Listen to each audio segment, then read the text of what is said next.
दोस्तों हमारे भारत के हॉन्टेड प्लेसेस की जब बात होती है तो उसमें भानगढ़ किले का नाम सबसे ऊपर आता है। राजस्थान में मौजूद इस 500 साल पुराने किले का लोगों में कुछ ऐसा खौफ है कि यहाँ पर लोग दिन में भी जाने से कतराते हैं और यहाँ तक कि कहा जाता है कि रात के समय में जो कोई भी इस किले में जाता है वो फिर कभी भी वापस लौटकर नहीं आता।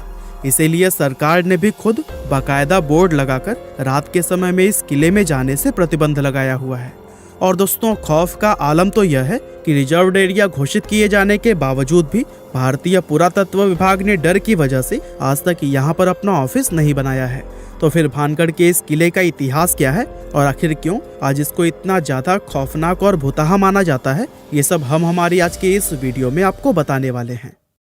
दोस्तों भानगढ़ के इस किले का निर्माण आमेर के शासक राजा भगवान दास ने सन 1573 में अपने छोटे बेटे माधो सिंह के लिए करवाया था। उस समय यह किला पूरी तरह से खुशहाल हुआ करता था और इस किले के अंदर व इसके चारों तरफ लोगों की घनी आबादी रहा करती थी। लेकिन फिर अचानक एक ऐसी अनहोनी हुई जिससे कि इस किले की खुशियां हमेशा के लिए खत्म हो गई और एक समय खुशहाल नजर आने वाला यह विशाल किला एक भुतहा जगह में बदल गया।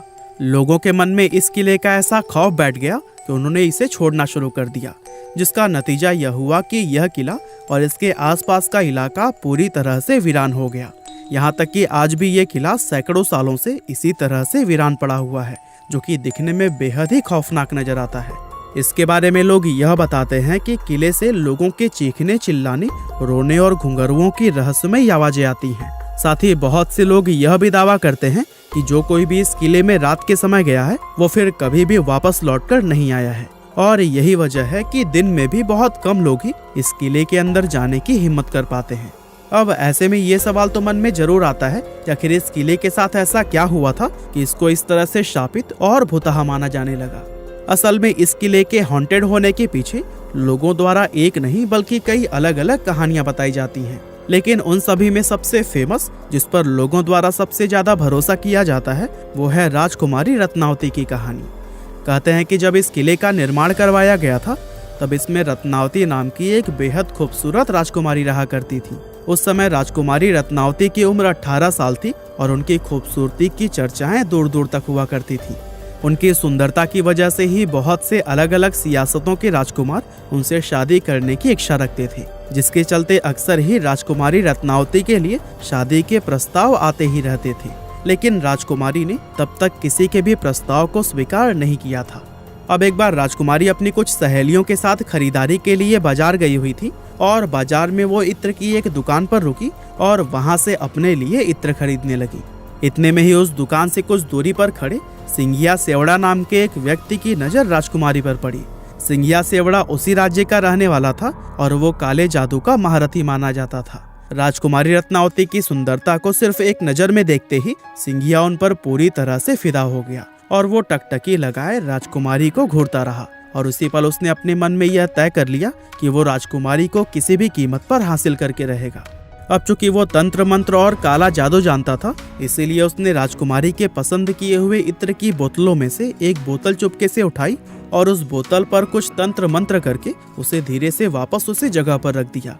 असल में वो अपने तंत्र विद्या की मदद से राजकुमारी को अपने वश में करना चाहता था और उसका ये प्लान काफी हद तक सफल भी हो गया, क्योंकि राजकुमारी ने उसे इत्र के साथ छेड़छाड़ करते हुए देखा भी नहीं था।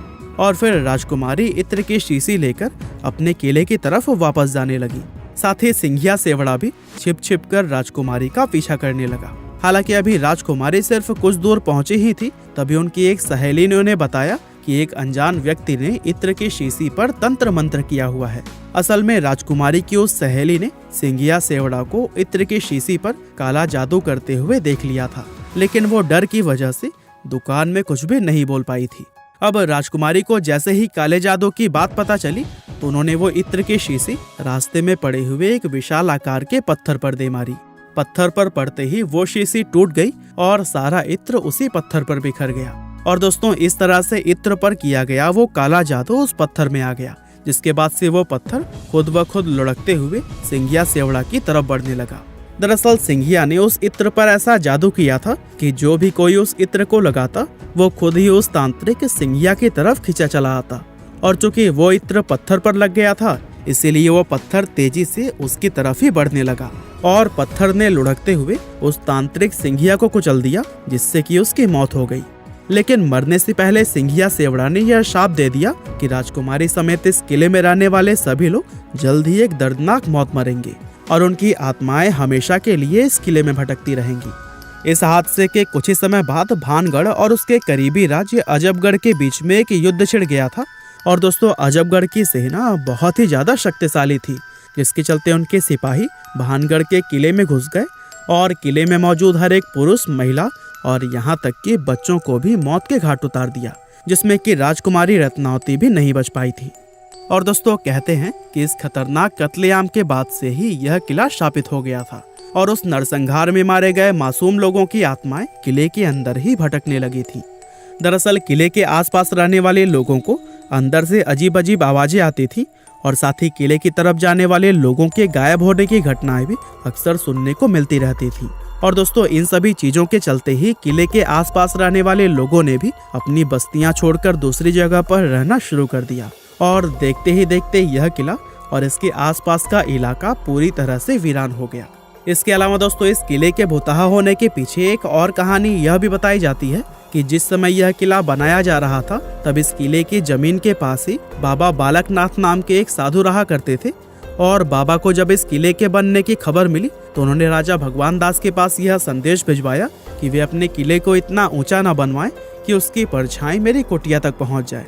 अब राजा भगवान दास ने बाबा की उस बात को गंभीरता से नहीं लिया और जब यह किला बनकर तैयार हुआ तो इसकी परछाई बाबा बालकनाथ की कुटिया तक पहुंच गई।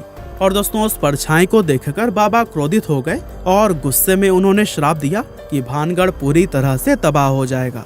और दोस्तों, बहुत से लोग आज यह भी मानते हैं कि भानगढ़ किले की यह हालत बाबा बालकनाथ के उसी श्राप की वजह से ही हुई है। इसके अलावा एक कहानी तो यह भी बताई जाती है कि भानगढ़ में एक युद्ध हुआ था, जिसमें कि भानगढ़ के सिपाही पूरी तरह से हार गए थे, लेकिन भानगढ़ के राजा और उनके परिवार के दूसरे लोग अपनी जान बचाकर वहां से भागने में कामयाब रहे। अब चूंकि उन लोगों ने किले के अंदर अपना काफी सारा खजाना छिपाया हुआ था, इसीलिए दुश्मनों से उस खजाने को बचाने के लिए एक झूठ फैलाया गया कि यह किला पूरी तरह से शापित है और अगर कोई व्यक्ति इस किले में जाएगा तो उसकी तुरंत ही मौत हो जाएगी। और दोस्तों, इस तरह से खजाने को बचाने के लिए फैलाई गई यह अफवाह लोगों ने सच मान ली और भानगढ़ का यह किला हमेशा के लिए हॉन्टेड समझा जाने लगा। वैसे वजह चाहे जो भी रही हो, लेकिन इतना जरूर है कि इस किले को भुतहा बनाने में हमारी सरकार का भी काफी हाथ रहा है। दरअसल कानून में भूत, प्रेत, पिशाच और बुरी आत्मा जैसे किसी भी चीज को कोई जगह या फिर मान्यता नहीं दी गई है और आज तक किसी भी कोर्ट ने अपना कोई भी फैसला भूत प्रेत को ध्यान में रखकर नहीं सुनाया है। इसके बावजूद भी सरकार द्वारा किले के बाहर बोर्ड लगाकर उस पर लिखना कि रात में इस किले में जाना मना है और भारतीय पुरातत्व विभाग का यहाँ पर अपना ऑफिस न बनाना, ये सभी चीजें कहीं ना कहीं इस बात की तरफ इशारा करती हैं कि हमारी सरकार भी भूत प्रेत में विश्वास रखती है। और दोस्तों, सोचिए, जब सरकार की तरफ से ही ऐसे कदम उठाए जाएंगे तो फिर जाहिर सी बात है कि आम लोग तो इस किले को सच में ही शापित समझेंगे। वैसे आपको क्या लगता है, ये किला सच में भुतहा है या नहीं? और क्या आप लोग भूत प्रेत आदि में विश्वास रखते हैं? हमें कमेंट करके जरूर बताइएगा। आपका बहुमूल्य समय देने के लिए बहुत बहुत धन्यवाद।